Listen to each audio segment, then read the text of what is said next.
الحمد لله الذي جمع المحبة في قلوب المؤمنين ليزدادوا إيمانا مع إيمانهم فأصبحنا بنعمته إخوانا والصلاة والسلام على رسول الله سيدنا محمد الذي أرسل رحمة للعالمين فنستهدي بسنته الشريفة فأصبحنا بها للمتقين إماما فصل وسلم وبارك على هذا النبي الكريم الرسول الأمين نبينا محمد وعلى آله وصحبه وذرياته وأمته إلى يوم الدين. أما بعد فيا أحباب الله وأحباب رسوله صلى الله عليه وسلم أوصي نفسي وإياكم بتقوى الله فقد فاز المتقون فلا تموتن إلا وأنتم مسلمون. فقال تعالى يا أيها الذين آمنوا اتقوا الله حق تقاته ولا تموتن إلا وأنتم مسلمون. Yang kita hormati, kita muliakan seluruh pengurus di jajaran Masjid Pusdai Pusat Dakwah Islam, terkhusus guru kita semua Profesor Dr. Kiai Haji Adang Hambali, semoga senantiasa diberikan kesehatan, kekuatan dan ridha Allah Subhanahu wa taala. Jemaah sekalian, hadirin yang hadir baik secara langsung di area Pusdai ini pun juga yang tersambung lewat online, semoga semuanya senantiasa mendapatkan rahmat, ridha dan maghfirah Allah Subhanahu wa taala. Kita awali kajian kita dengan mendoakan saudara-saudari kita yang boleh jadi belum beriman sampai dengan detik ini, dimanapun ia berada, semoga diberikan kekuatan oleh Allah agar mampu bersyahadat sebelum ia wafat kembali kepada Allah Subhanahu wa taala. Kita juga mendoakan semoga hamba-hamba Allah pelaku maksiat yang masih berbuat maksiat sampai dengan detik ini, kecil apalagi besar, diberikan sentuhan pada jiwanya, kesadaran untuk mau bertobat sebelum ia kembali kepada Allah, dan semoga kita semua digolongkan dalam hamba-hamba Allah yang mulia yang wafat dalam keadaan husnul khatimah insyaallah. Imam kita tadi membacakan surah Al-Anbiya setidaknya dari ayat 103 tadi sampai dengan 107-nya. Dua hal pokok yang penting kita ingat, karena salat berjamaah itu setiap ayat dan surah yang dibacakan oleh imam itu memberikan pesan-pesan tersendiri yang bahkan dibutuhkan oleh kita semua. Karena itu jadi imam itu tidak mudah. Sebelum salat nengok ke belakang, melihat siapa yang berada di barisan makmum, dilihat wajah-wajahnya. Nanti ada wajah-wajah yang terkait dengan panjang pendeknya surah. Jadi penampakan wajahnya itu ada yang wajah kulhu, ada yang wajah wadduha, ada yang wajah al-baqarah, ya. Maka dicari nanti surah-surah yang sekiranya mewakili kesanggupan makmum untuk mengikuti berjamaah. Nanti ada wajah yang transit, yang mungkin bukan bagian dari mukim. Jangan sampai imamnya memang baru lancar Al-Baqarah, makmumnya harus cepat naik kereta. Begitu dibacakan selesai ketinggalan kereta. Yang kedua itu nanti Allah bimbing surat apa yang dibacakan yang umumnya mewakili keadaan makmum. Kadang-kadang sudah disiapkan satu surah, di tengah-tengah takbir bisa berubah itu. Karena itulah pesan yang pertama, walaqad katabna fiz zaburi min ba'di dzikri annal arda yarithuha ibadiyas salihun. Ini kaidah dasar dalam kehidupan yang pertama. Ini bukan materi ya, ini hanya muqaddimah untuk mengantarkan pada diskusi. Kaidah yang pertama, bumi ini kata Allah ditetapkan, dan cara menetapkannya itu menggunakan qad. Qad itu bisa berarti taukid, menguatkan, bisa berarti tahqiq, menjamin, bisa berarti takrib, mendekatkan. Yang mendekatkan itu bisa contohnya iqamah. Qad qamatis shalah, qad qamatis shalah. Artinya salat sudah dekat akan dimulai. Ayo siapkan diri kita untuk khusyuk. Nah, di sini Allah ingin tegaskan, kata Allah, demi keagunganku, aku tegaskan, dan sifat kehidupan ini akan berlangsung dengan cepat dan dekat, bahwa kehidupan di bumi ini hanya akan bisa menjadi saksi manfaat sampai dengan pulang ke akhirat bagi hamba-hamba Allah yang saleh. Jadi ada pesan kepada kita dimanapun berpijak di bumi ini, Anda yang belajar di kampus, Anda yang bekerja, Anda yang masih di jalan, sepanjang berkehidupan di bumi, di tempat yang dipijak, maka banyaklah berbuat amal saleh. Jangan sampai ada satu tempat dipijak perbuatannya salah. Kenapa? Karena nanti yang soleh ini itu yang akan dibawa manfaatnya sampai kembali pada Allah Subhanahu wa ta'ala. Karena nanti ada orang yang sudah diperkenankan oleh Allah berkehidupan di bumi, tapi perilakunya tidak soleh. Sama padanan maknanya dengan Quran surah 35 Fatir ayat 32. Ada orang yang mendapat kesempatan dari Allah untuk menghafal Quran, tapi sayang hafalannya digunakan pada hal-hal yang tidak bahkan diperkenankan oleh Allah. Thumma awrathna al-kitaba alladhina istafayna min ibadina. Ada hamba-hamba Allah yang diperkenankan untuk bisa dekat dengan Al-Quran. Maksudnya ada yang senang baca, senang mengkaji, senang menghafal. Cuma sayang nanti wa minhum zalimun li nafsi. Ada orang yang diberikan kesempatan bisa menghafal Quran tapi zalim. Ayatnya digunakan bukan pada tempatnya. Dia hafal ayat, tapi ayat itu dia potong untuk memenuhi keinginan dunianya. Dia gunakan ayat untuk mencari kepentingan dunia, itu zalim. Zalim itu menempatkan sesuatu bukan pada tempatnya, itu zalim. Zulmun. Tahu gayung? Halo, tahu gayung? Tahu. Gelas, tahu gelas? Ay, pami badai ngaleut ngangge gayung atau nepi gelas? Lah, ya itu bahasa Rusia pojokan tuh ya. Kalau mau minum pakai gayung atau gelas? Gelas. Kalau mandi pakai gayung atau gelas? Gayung. Ada orang yang minumnya pakai gayung, mandinya pakai gelas. Nah, itu menempatkan sesuatu bukan pada tempatnya. Orangnya disebut zalim, perbuatannya zulmun. Dia hafal qul huwallahu ahad, tapi dia mengatakan semua agama sama, menuju pada Tuhan yang sama, cuma caranya beda-beda. Itu zalim namanya. Jelas? Baik. Ada orang diberi kesempatan untuk hidup di bumi. Kehidupan di bumi ini sejatinya mengumpulkan bekal untuk pulang. Karena di sini nggak ada yang abadi. Sementara, innaka mayyitun wa innahum mayyitun. Semua yang hidup di bumi termasuk engkau ya Muhammad sallallahu alaihi wasallam, mayyit, akan wafat. Tuh, CM, calon meninggal. Saya, kita. Jadi meninggal itu bab yang mengantarkan pada kehidupan baru di akhirat. Itu yang sejati, yang abadi. Mau ke surga? Mau ke surga? Surga itu di dunia atau di akhirat? Nah, gerbang menuju surga itu meninggalkan dunia dulu. Makanya ketika meninggal dunia, itu perpindahan ke alam berikutnya, akhirat. Di akhirat itulah ada surga. Orang yang ingin ke surga artinya orang yang sudah siap menjalani kematian untuk meninggal dunia. Nah, ke surga itu kan butuh bekal. Anda ke pusdai saja butuh bekal, apalagi pengen ke surga. Allah sudah siapkan di bumi ini, di dunia ini, berbagai macam aktivitas yang hasilnya untuk mendapatkan bekal ke surga itu. Jadi cari dengan semua kegiatan di bumi yang terbentang ini, berbagai kegiatan yang punya nilai, yang nilainya itu jadi bekal kita untuk pulang menghadap Allah dan berpotensi memasukkan ke surga. Itu yang sering kita sebut dengan pahala. Bahasa Qur'annya hasanah. Apa namanya?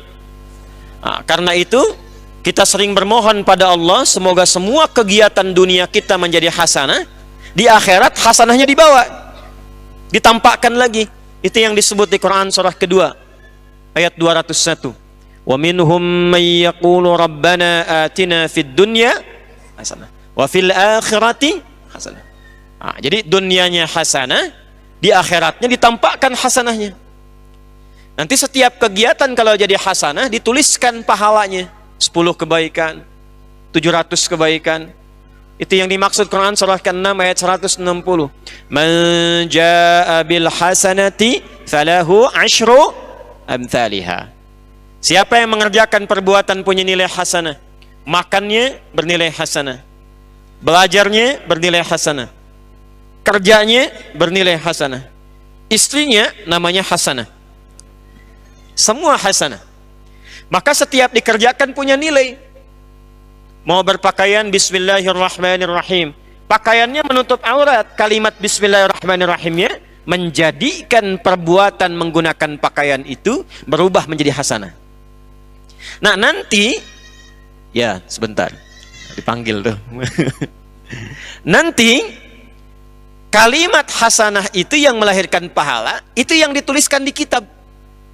Itu yang dimaksud di Quran surah Al-Isra, Iqra kitabak, kafa bi nafsika al-yawma 'alaika hasiba. Ini kitabmu baca. Nah, yang di kitab itu hasanahnya.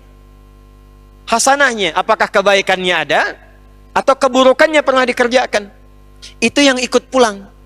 Semua kegiatan yang bernilai hasanah itu disebut amalnya dengan amal solih. Pelakunya disebut dengan solih, jamaknya disebut dengan solihun. Jelas? Nah, ini yang kembali ke Al-Anbiya ayat 105 tadi. Walaqad katabna fiz zaburi min ba'di dzikri annal arda yarithuha ibadiyas salihun. Orang-orang yang mampu mengambil peluang, mendapat warisan, kesempatan dari Allah beraktivitas di bumi, orang-orang yang beraktivitasnya benar, itulah yang akan mendapatkan warisan kebaikan sampai dia pulang ke akhirat nanti. Jadi pesan pertama, jangan sampai sepulang dari sini atau bahkan di sini ada kegiatannya yang tidak punya nilai amal soleh. Itu rugi. Karena hanya akan mengendap menjadi dunia saja. Dan apa bedanya dengan yang belum beriman? Anda makan, yang belum beriman juga makan. Anda minum, yang belum beriman juga minum. Maka perbedaan iman kita mengantarkan semua perbuatan menjadi amal soleh. Itu satu. Jelas? Yang kedua, tadi di penutup rakaat yang keduanya, diberikan perintah kita oleh Allah Subhanahu wa ta'ala untuk semua tunduk patuh kepada Allah. Fahal antum muslimun? Apakah kalau sudah jelas keterangannya, jelas pemahamannya, paham apa yang dijelaskan kata Allah, sudahkah tiba waktunya bagi Anda semua untuk patuh kepada Allah Subhanahu wa ta'ala? Muslimun jama' dari kata muslim, akarnya dari kata aslama yuslimu. Aslama itu tunduk patuh. Diperintahkan sholat, patuh. Diperintahkan baca Quran, patuh. Diminta untuk jujur, patuh. Jangan terpecah belah. Wa'tasimu bihablillahi jami'an wa la tafarraqu. Patuh. Jangan saling mencela, patuh. Jadi semua aktivitas dalam Islam, agamanya disebut apa? Islam. Dinnya itu Islam. Kenapa disebut Islam? Memberikan kesan kepada kita, kalau sudah masuk Islam mesti patuh pada ketentuannya. Orangnya muslim, orang yang patuh, tunduk. Ketentuannya disebut dengan silmi. Jadi agamanya, dinnya Islam, pedomannya disebut dengan apa? Silmi. Quran surah kedua ayat 208. Ya ayyuhalladzina amanu dukhulu fis silmi kafa. Hai semua orang yang beriman yang sudah masuk Islam. Jadi kalau masuk Islam, masuk frame dinnya Quran surah ketiga ayat ke 18 sampai 19. Di ayat 19-nya, innad dina indallahil Islam. Itu Islamnya. Pokok ajarannya, ya ayyuhalladzina amanu, hai semua yang sudah masuk Islam dan beriman, udkhulu fis silmi kaf. Secara total. Jadi di Islam itu petunjuknya bukan cuma saat sholat, bukan. Dari takbir sampai tahiyat. Bangun tidur, ada petunjuknya. Nah itulah kafah namanya. Berpakaian, ada petunjuknya? Ada. Makan, ada doanya? Ada. Masuk masjid, ada aturannya? Ada. Kaki yang mana yang dilangkahkan? Kanan. Keluar kaki yang mana? Kalau ke toilet, kaki yang mana? Ada doanya enggak? Nah saat baca doa itu, berubahlah aktivitas itu menjadi amal soleh. Orangnya disebut soleh, jamaknya solihun. Jadi kita itu diminta patuh, jangan cuma berislam dalam ibadah ritual. Betul sholatnya Islam, tapi lisannya tidak muslim. Makanya kata Allah, kalau sudah Islam, lisannya berkata yang baik. Jangan saling mencela, jangan saling menipu, jangan bikin hoax. Katakan yang baik-baik kalau tak mampu diam, kata Nabi. Sampai ke ujung kaki.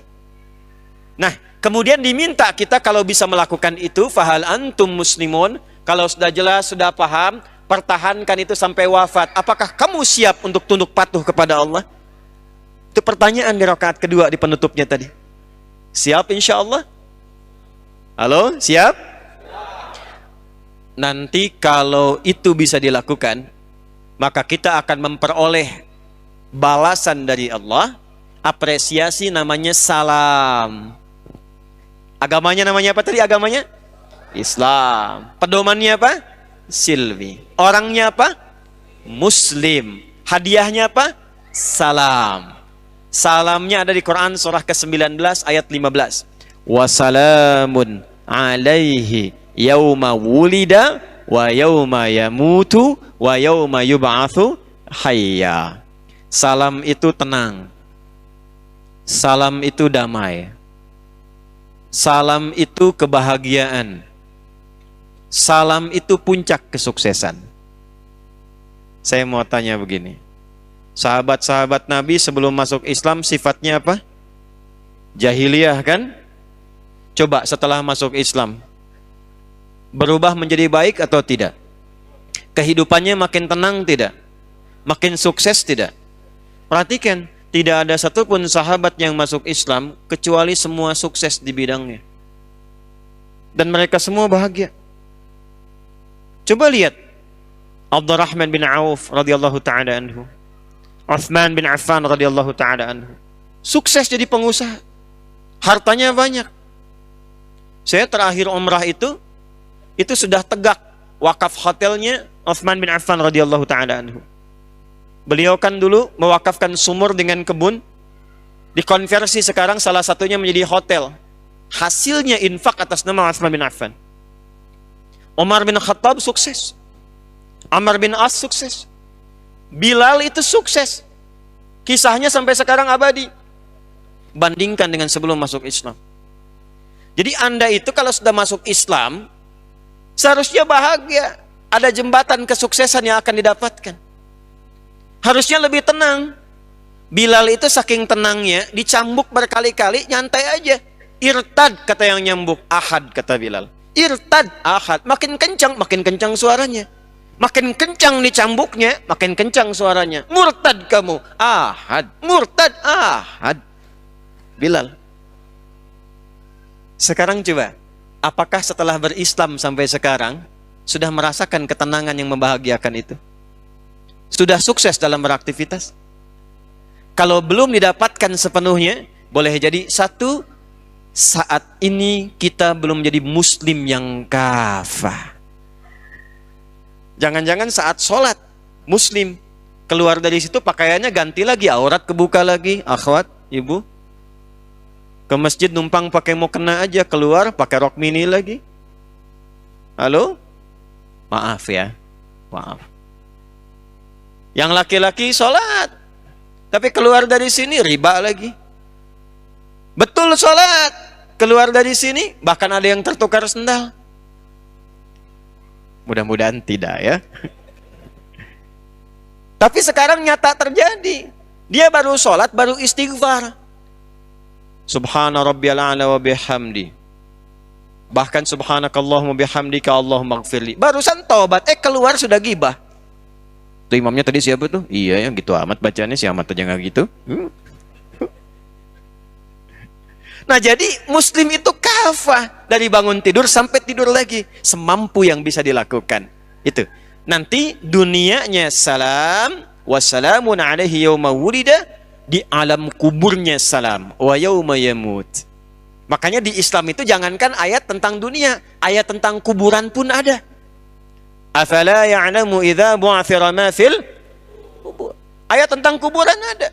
Jadi kita itu punya persiapan sebelum masuk kubur. Yang bahaya itu nggak tahu setelah wafat mau kemana. Kalau kita alhamdulillah bersyukur Pak, Bu. Kalaupun meninggal, sudah belajar. Cara meninggal husnul khatimah begini. Kalau ingin cari tantangan dan bersifat nekat dipukulin malaikat begini. Kalau mau coba silahkan aja, cuman resikonya tinggi gitu. Tapi diterangkan alam kubur yang terang begini, yang bahagia begini, yang nestapa begini, sampai ayat tentang akhiratnya ada. Makanya kita punya harapan yaumul akhir, informasinya komplit. Silahkan bandingkan, dicek di mana ditemukan informasi tentang seputar kehidupan pasca dunia yang komplit sifatnya. Siapa yang bisa memberikan itu semua kalau bukan penciptanya? Yang terakhir, wa yauma yub'atsu hayya, kalau dunianya benar muslim, di alam kuburnya mendapatkan salam, di akhiratnya dibangkitkan dalam kebahagiaan dan kegembiraan, dan tempatnya Darussalam. Itulah sebabnya ketika kita saling berjumpa, kita berdoakan satu dengan yang lainnya dengan mengucapkan Assalamualaikum warahmatullahi wabarakatuh. Alnya istighraq, mencakup 3. Assalam, semoga semua jenis salam di dunia, di alam kubur, di akhirat. Alaikum, lekat dengan Anda saudaraku. Semoga Anda damai, semoga Anda tentram, rumah tangga tentram, pekerjaan sukses, kalau meninggal tenang, di akhirat mendapatkan rahmat dan berkah Allah Subhanahu wa taala. Makanya jangan diganti salamnya. Assalamualaikum warahmatullah sama muslim. Makanya disebutkan tahiyyatum minallah, anugerah dari Allah Subhanahu wa taala, kalimat sapaan itu dan doa di dalamnya. Jelas sampai sini? Fahal antum muslimun? Maka saya tutup pertanyaannya dengan kalimat imam tadi, membacakan surah yang tadi disampaikan. Apakah sudah siap sekarang menjadi seorang muslim yang utuh? Siap? Takbir. Itu ayat yang dibaca dalam sholat maghrib tadi, ya. Maksud saya, kita coba belajar setiap mengikuti sholat berjamaah, pelan-pelan memahami apa yang dibacakan sehingga meresap maknanya ke dalam jiwa. Jadi pulang dari masjid itu punya getaran di jiwa. Oh, saya diminta begini, patuh, siap ya Allah. Jangan ketemu pimpinan, kerjakan, siap, kerjakan, siap. Tapi ketemu yang menciptakan pimpinan, ditanya, sudah siap? Gak tahu. Ya, semoga Allah memberikan hidayah dan rahmat kepada kita insyaallah. Malam ini kita tanya jawab, karena sudah lama kita berkajian tidak bertanya jawab. Kalau ada yang mau bertanya, silahkan dituliskan nanti. Ini dari pagi saya kajian dengan para ibu. Pertanyaan juga dititipkan untuk dibaca dan dijawab malam hari ini. Kalau ada yang ingin konsultasikan, boleh dituliskan, nanti dikumpulkan di panitia, kita diskusikan malam hari ini insyaallah. Siap ya? Formatnya ada 2. Anda bertanya, saya menjawab, atau saya bertanya, Anda menjawab. 1 atau 2?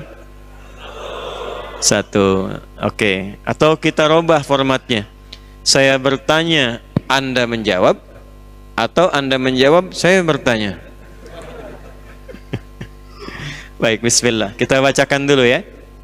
Ini maksudnya supaya menghemat waktu. Kalau nanti mic ditukar dan macam-macam, terlalu banyak waktunya terbuang. Bismillahirrahmanirrahim. Assalamualaikum warahmatullahi wabarakatuh, Pak Ustadz. Waalaikumsalam warahmatullahi wabarakatuh. Nih, saya tuh senang begini setiap ada kata. Jadi, saya tuh dari kecil cinta Quran. Jadi nggak ada kegiatan yang ditemukan, dijalani, apalagi ditanyakan, kecuali otomatis ayatnya langsung tek-tek gitu. Itu kebiasaan saja.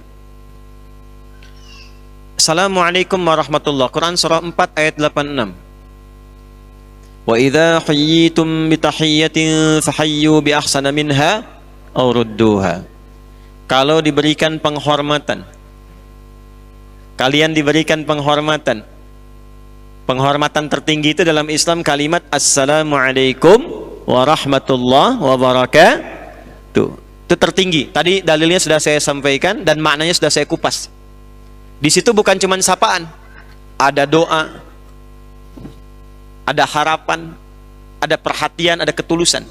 Makanya kalau mengucapkan Assalamualaikum jangan asal lewat. Imam juga kalau Assalamualaikum di akhir jangan cuma mengucapkan, rasakan itu. Untuk dirinya, untuk makmumnya, untuk semua. Ya Allah, berikan salam untuk semua jamaah. semua orang-orang beriman, rahmatmu, keberkahan darimu. Karena itu adabnya kalau diberikan perhatian, balas dengan yang lebih baik. Itu dalam Islam. Diberi makanan, balas dengan makanan yang lebih baik lagi. Pernah diberikan hadiah, kalau mampu balas dengan yang lebih baik. Setidaknya kalaupun diberikan salam, jawab dengan yang lebih lengkap. Assalamualaikum warahmatullahi. Jawab waalaikumsalam warahmatullahi wabarakatuh. Fahayyu bi ahsana minha aw rudduha. Pak Ustadz, semoga Allah merahmati dan meridai. Semoga Allah berikan lebih baik kepada Anda atas apa yang Anda doakan kepada kami setiap harinya. Pak Ustadz, doakan saya agar bisa terbebas dari hutang riba. Saya zalim kepada orang tua dan saya ingin istiqomah dalam berhijrah ini, serta saya ingin menjadi salah satu murid Pak Ustadz. Kita doakan sama-sama semoga Allah Subhanahu wa taala membebaskan kita semua, baik yang bertanya, meminta ataupun kita, dari segala yang Allah larang. Semoga kita dijauhkan dari segala hal yang buruk dalam pergaulan materi. Semoga dibebaskan dari tipu menipu, sogok menyogok. Semoga dijauhkan dari korupsi dan semoga dibebaskan dari perbuatan riba. Riba itu rumusnya begini: wa ahallallahu al-bai'a wa harrama ar-riba. Ya, Allah menghalalkan jual beli dan mengharamkan riba. Dan janji Allah, kalau riba ditinggalkan, itu aktivitas niaganya oleh Allah akan diganti dengan yang lebih berkah dan sifatnya lebih menguntungkan dunia akhirat. Jadi meninggalkan riba itu bukan rugi, tapi untung. Itu dulu yang dipahamkan dalam benak kita. Meninggalkan riba itu bukan rugi, tapi untung. Ya. Yamhaqullahu riba wa yurbis shadaqat.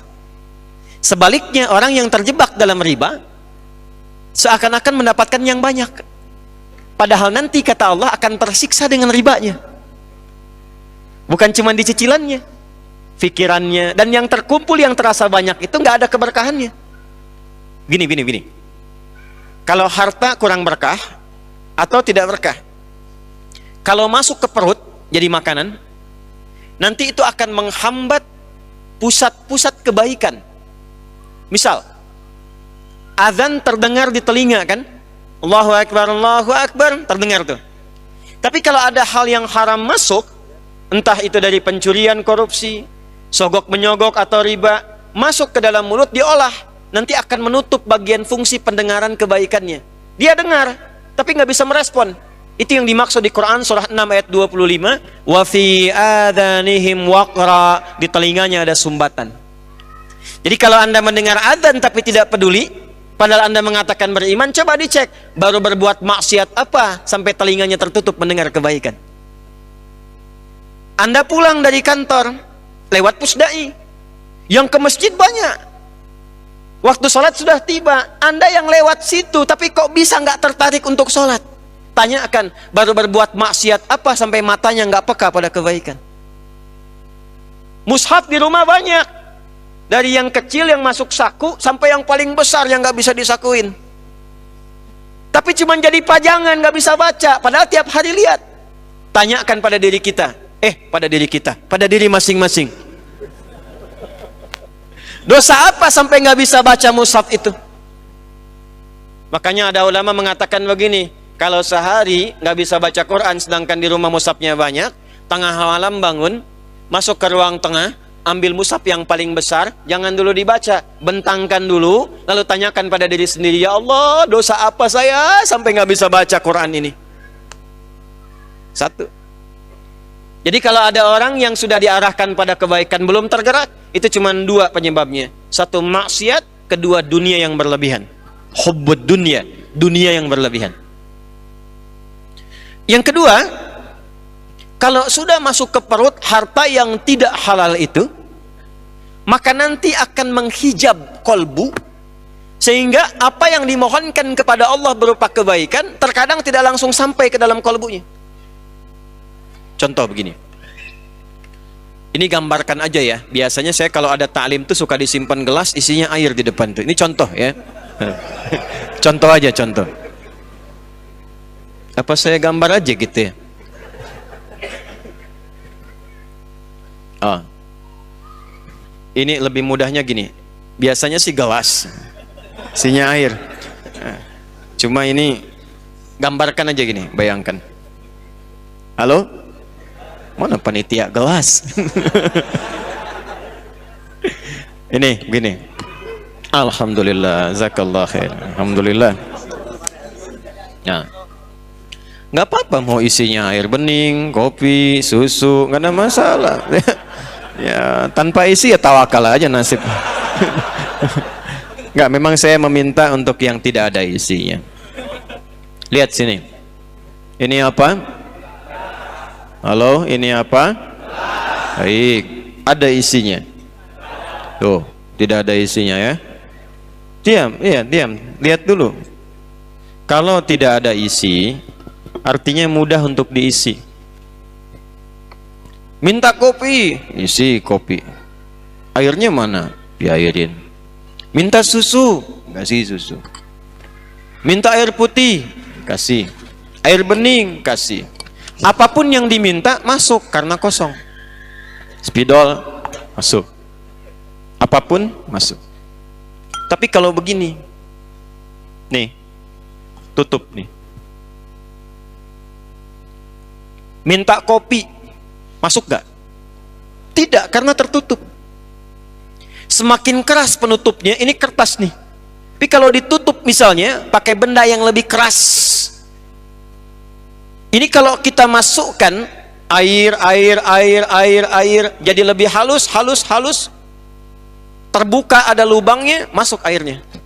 Masih tipis sekatnya. Tapi kalau sekat penutupnya keras, dimasukkan apapun susah. Nah, sifat doa itu kalau dimintakan, itu sifat dasarnya dikabulkan. Dalilnya Al-Baqarah ayat 186. Wa idza sa'alaka 'ibadi 'anni fa inni qarib ujibu da'watad da'i idza da'an. Dalil yang lain, wa qala rabbukum ud'uni astajib lakum. Jadi doa itu kalau diminta, sifatnya diminta itu pasti dikabul. Kalau dimintakan pasti dikabulkan. Baik itu seketika saat diminta, kalau memang yang diminta itu kebutuhan kita, maslahatnya dunia akhirat. Atau ditunda sampai kita memang sanggup menjalani apa yang diminta itu. Antum punya anak 5 tahun, minta diberikan motor, dikasih nggak? Tapi antum punya kemampuan, hartanya ada, cuman kan anaknya belum siap. Saat dia siap, baru diberikan. Maka Anda katakan, nanti nak ya, nih uangnya sudah ada, simpan dulu, begitu kamu sanggup, bisa, baru papa belikan. Sekarang motor-motoran aja dulu. Kadang kan ngambek dulu kan, nggak mau papa, nggak mau, pengen motor beneran gitu kan. Pengen yang kayak si fulan, saya nggak sebut nama supaya tidak endorse ya. Maka diberikanlah motor-motoran mereknya si fulan. Awalnya nggak nyaman, tapi menikmati. Tapi terkadang nggak sadar setelah 17 tahun, bapaknya berikan motor, ternyata itu permintaan dia waktu 5 tahun lalu, saat usianya 5 tahun. Tapi dia nggak sadar bahwa itu permintaan dia yang dulu. Kadang-kadang doa itu begitu. Anda minta sekarang, tapi Allah lihat Anda belum siap. Ya Allah, anugerahkan aku motor, ya Allah, aku sudah berusaha. Sepeda dulu aja. Kalau nanti kamu dikasih motor, kamu riya. Muncul sifat riya yang belum dilatih itu. Keliling-keliling komplek, akhi ayo ke masjid. Padahal cuma mau tunjukkan saya punya motor baru. Nggak kerasa. Ketika sudah siap, baru diberikan. Ada yang ketiga, Allah mengganti apa yang diinginkan dengan memberi apa yang dibutuhkan. Anda punya anak sakit, bawa ke dokter. Kata dokter, ini kalau makan buah nggak boleh makan apel, yang bagus jeruk. Pulang dari rumah sakit, anak Anda minta, lihat tukang buah, mama mau apel. Ini aja nak, jeruk. Nggak mau apel. Ini aja deh, jeruk rasa apel. Kasih. Diberikan yang lebih baik, yang sesuai dengan kebutuhan. Doa pengen ke ITB, lulusnya ujian di Unpad. Doa pengen ke Unpad, lulus ujiannya misalnya di UI. Doa pengen ke UI, lulusnya di IAIN. Bisa terjadi. Kita tidak tahu apa yang terjadi di masa depan. Saya dulu pengen satu kampus yang A karena saya pernah ikut daurah di dalamnya sebelum lulus di pesantren. Pengennya ke Madinah, lulusnya ke Libya. Tapi ternyata di Libya itu mazhabnya mazhab Imam Malik, imam pertama, imam Darul Hijrah yang memang berlaku di Madinah. Setelah itu jalan ke Mesir, mazhabnya Syafi'i. Belajar tafsir dari Syekh Muhammad Sayyid Tantawi.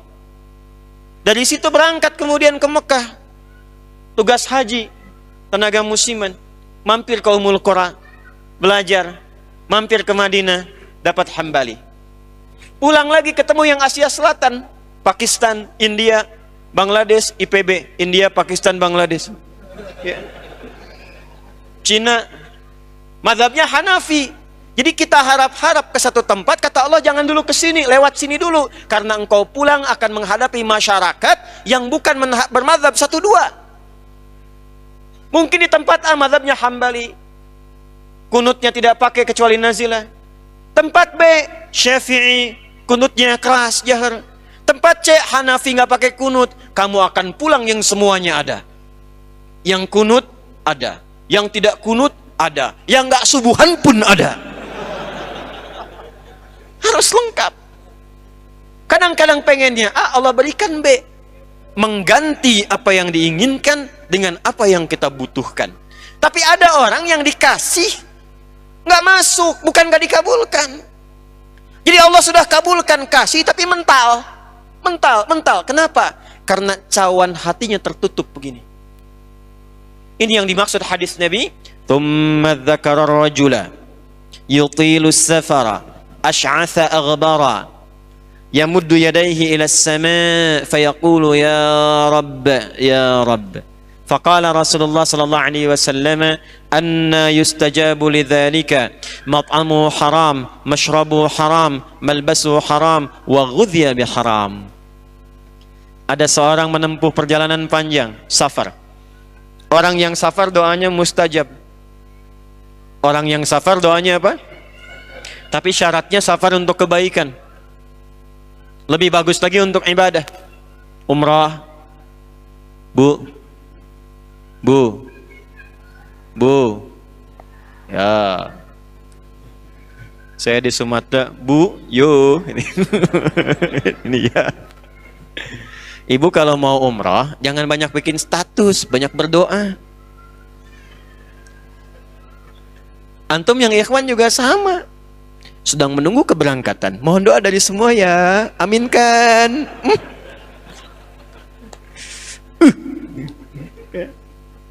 Doa aja minta. Itu mustajab. Mohonkan. Minta. Apalagi sudah sampai di tempatnya. Saya kadang-kadang kesel gitu. Kesel kok kadang-kadang gitu ya. Sekarang tawaf itu bisa live. Subhanallah, alhamdulillah, wala. Aduh ya Allah. Sa'i juga begitu. Rabbighfir warham wa'fu wa takarram. Kelihatan enggak? Udah nyampe sana itu enggak mudah. Orang nabung-nabung jual ini itu, pengen berangkat haji, ya Allah, nyampainya haji Singapura, sampai ke Singapura balik lagi. Ada yang sudah sampai Jeddah, ternyata visanya nggak bisa digunakan, balik lagi. Anda udah nyampe ke sana, mustajab. Kedua, ini adabnya angkat tangan. Angkat tangan tuh macam-macam. Yang standar tuh begini, standar. Pak, sebentar Pak, sini Pak. Ya, bukan Bapak. Nih Pak, Bismillah. Izin Pak, ini mic-nya, tolong dipegangin. Nah, Pak ya.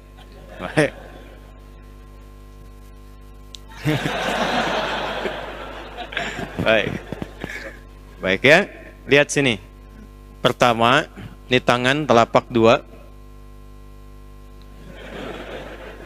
Simpan yang standar. Nah. Depan dada begini. Ini ya. Ini yang pertama. Ini standar. Kalau saya biasanya begini. Ini tidak harus. Tapi untuk memudahkan semua nyaman, nih kanan kiri kan ada garis tuh. Ya. Ini nggak ada kaitan dengan garis nasib, garis masa depan, nggak ada. Garis DNA-nya ada di sini. Ya. Satukan nih. Satukan. Kalau udah nyambung gini pasti kanan kiri sama semua. Tuh. Sama semua, nggak akan ada yang beda. Tekan di sini. Ini satu. Nanti semakin tinggi persoalan semakin mengangkat. Makanya istisqa itu begini ke atas. Makin ngangkat. Orang yang mengangkat tangan begini dalam berdoa, itu hadisnya innallaha hayyun karimun. Allah itu sangat merasakan dan malu kalau ada hamba mengangkat tangannya tidak mengabulkan doanya. Cepat dikabulkan. Kasih Pak. Right. Ini. Yang ketiga dia mengatakan ya Rabb, ya Rabb. Sudah masuk Isya? 1 menit lagi. Ya Rabb, ya Rabb. Rumus ketiga, awali dengan al-asmaul husna. Apa? Al-asmaul husna. 1, safar, kalau sedang safar. Atau kalau bukan safar menuntut ilmu kayak sekarang. Mungkin cuma 5 langkah. Cuma 10 meter dari Pusdai. Tapi 10 meter ini berharga. Mungkin apa yang Anda mohonkan selama ini terkabul di jarak itu. Dalilnya sahih di Ibnu Majah. Dari Abu Darda radhiyallahu ta'ala anhu. Man salaka tariqan yaltamisu fihi ilma sahalallahu lahu tariqan ilal jannah. Wa innal malaikata latadau ajnihataha ridhan li talibil ilmi. Setiap ada yang berangkat, malaikat itu meridai dan mengaminkan doanya. Dia menempuh tiga-tiganya orang ini. Di jalan, mengangkat tangan dan memulai dengan asmaul husna.